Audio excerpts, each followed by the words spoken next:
I've talked about it before, but it seems like voice acting is one of those professions that a lot of people think are extremely high paying jobs, but that's really only for a small circle of people. Now, if you don't know who Helena Taylor is, she's best known as Bayonetta.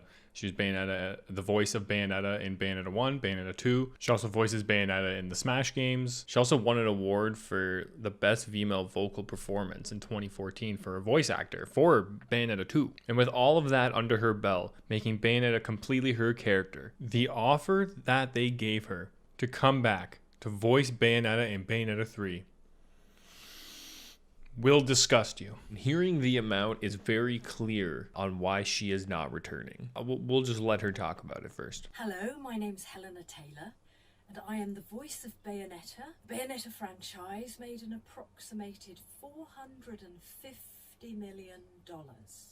That's not including merchandise. As an actor, I trained for a total of 7.5 years. 3 years at the London Academy of Music and Dramatic Art, LAMDA, voice coach Barbara Barkery, and 4.5 years with the legendary Larry Moss in Los Angeles. And what did they think this was worth? What did they offer to pay me? The final offer to do the whole game as a buyout, a flat rate, was $4,000 US. Even if you don't know what Bayonetta is, just hearing how much money that this franchise has made, with her being the main voice for it, is mind-boggling that they would offer such a low amount. And of course, you have these takes on Twitter where people are saying, well, if it's only this amount of hours of work, then I guess it's not that bad. Yeah, $4,000 would be awesome. I would love that. But she is the voice of that franchise, and I couldn't imagine what a lot of the other voice actors in the franchise are being offered to reprise roles, or what people are just being offered in general in this game or in this series. Because if she's the main actor and she's getting paid and she's getting offered $4,000, I highly doubt anyone else is getting offered anything higher than that. I am asking the fans to boycott this game and instead spend the money that you would have spent on this game donating it to charity. I understand that boycotting this game is a personal choice, and there are those that won't, and that's fine. But if you're someone who cares about people, who cares about the world around you, who cares about who gets hurt with these financial decisions, then I urge you to boycott this game. Now, the thing with boycotting games is that you're never really going to get everyone to not buy the game, no matter how much the mass majority of people may support this idea. But what it will do is hopefully send a message at least. I really want to know what her replacement thinks, Jennifer Hale. And I'm extremely curious as to what they offered her, because she's an extremely established voice actor. Jennifer Hale is in so many things that if I named, like, you probably know her from something if I named one thing. Like, she's Commander Shepard in Mass Effect and Ash in Overwatch. That's 2 out of many. So to think that they could have potentially offered her less, but they had to have offered her more because she's so established. Helena Taylor, I could see that they probably thought that they could get away with it because hasn't done as many things. She has still voiced other stuff, like she's been in Dragon Age, Hellsing Ultimate, Pirates of the Caribbean at World's End in the video game. It's just her most notable thing is Bayonetta. So they probably thought that they could somehow take advantage of that. I am not afraid of the non-disclosure agreement. I can't even afford to run a car. What are they going to do? Take my clothes? Good luck to them. I really hope they don't come after her for the breach in NDA that I'm assuming she breached an NDA by talking about it and making this video. An NDA is basically you're signing and agreeing to keep a secret. You can still get charged. You can still be sued. You can still go to jail. Yeah, you still get charged. So you can still have to pay some sort of fine, which it sounds like in her situation would not be good. She even explains at some point in the video that because she was so stressed out about her income, she became suicidal once, her words. So it's a really tough situation, honestly. Breaking an NDA can really put her out a lot more than she already is. So I really hope that doesn't happen. I really hope that this kind of starts something, because if you're not in that small group, then clearly you're not getting offered that much to play very large roles. And that kind of stuff needs to change. Like, we even had a similar situation with the English voice actors of the Jujutsu Kaisen movie, the Jujutsu Kaisen 0. I talked about that one over here. I talked about that as well. And they paid them also egregiously low. It just doesn't make any sense. They have the money to do it, and yes, they think they can just get away with it because there is no face to the name, in a way with voice acting. Unless you are like me and you go out of your way to find these things out and you really like to know who is the person behind the voice and you like to make all the connections through all the different games and all the different shows that they're in. I really like that. Then a lot of people just don't know. It's sad that it's come to this, and I really hope the best for her. And right now, that's kind of all there is. No one else has said anything. There's been no reports, nothing from Jennifer Hale. Nothing from Platinum Games. As an extra tidbit, Helena also explains how Platinum Games said that she was busy and they couldn't make the schedules work, and that's why she wasn't cast in Bayonetta 3. But that obviously wasn't true, because she was offered something very low and she was really offended by it. So she wrote to the producer head.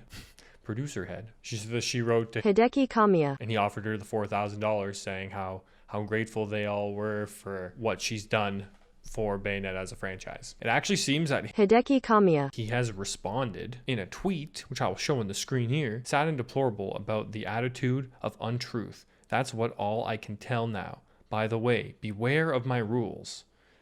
So we will have to see what happens then. So as I was recording this, Jennifer Hale, the new voice actor for Bayonetta, actually responded via a tweet. It's nothing crazy, but it is definitely something worth reading here. About Bayonetta 3. With regard to Bayonetta 3, as a longtime member of the voice acting community, I support every actor's right to be paid well and have advocated consistently for this for years. Anyone who knows me or has followed my career will know that I have great respect for my peers and that I am an advocate for all members of this community. I am under an NDA and am not at liberty to speak regarding the situation. My reputation speaks for itself. I sincerely ask that everyone keep in mind that this game has been created by an entire team of hard-working, dedicated people, and I hope everyone will keep an open mind about what they've created.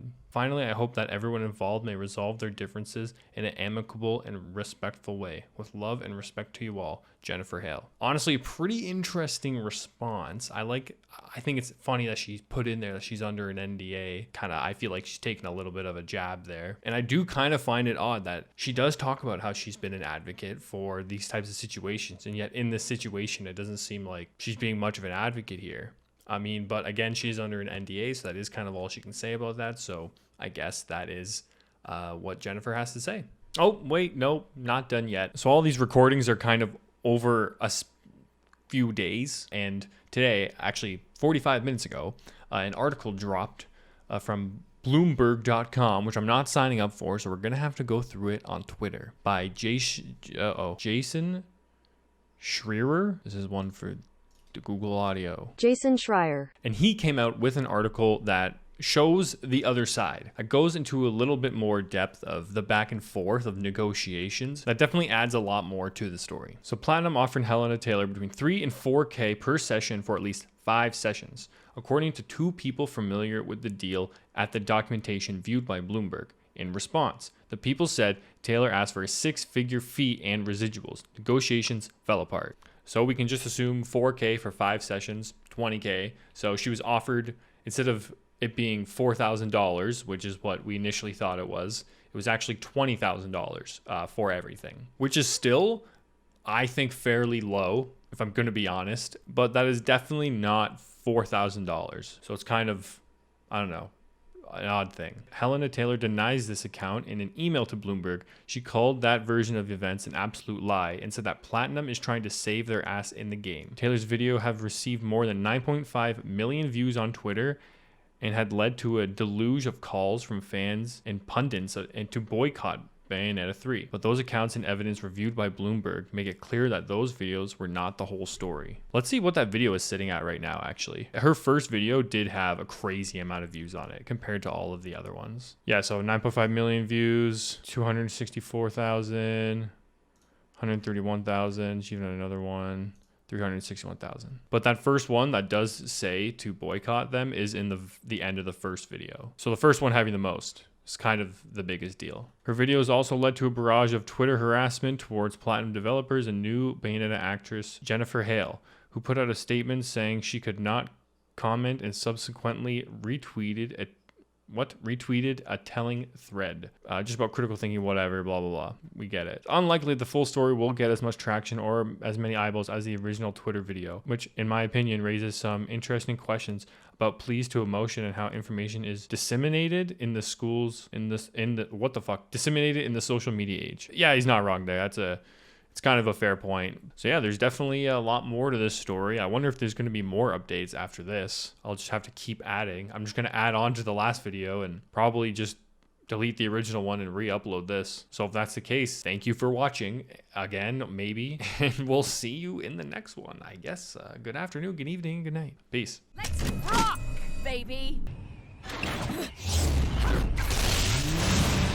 Time to go boom! I feel like a fucking celebrity in this town.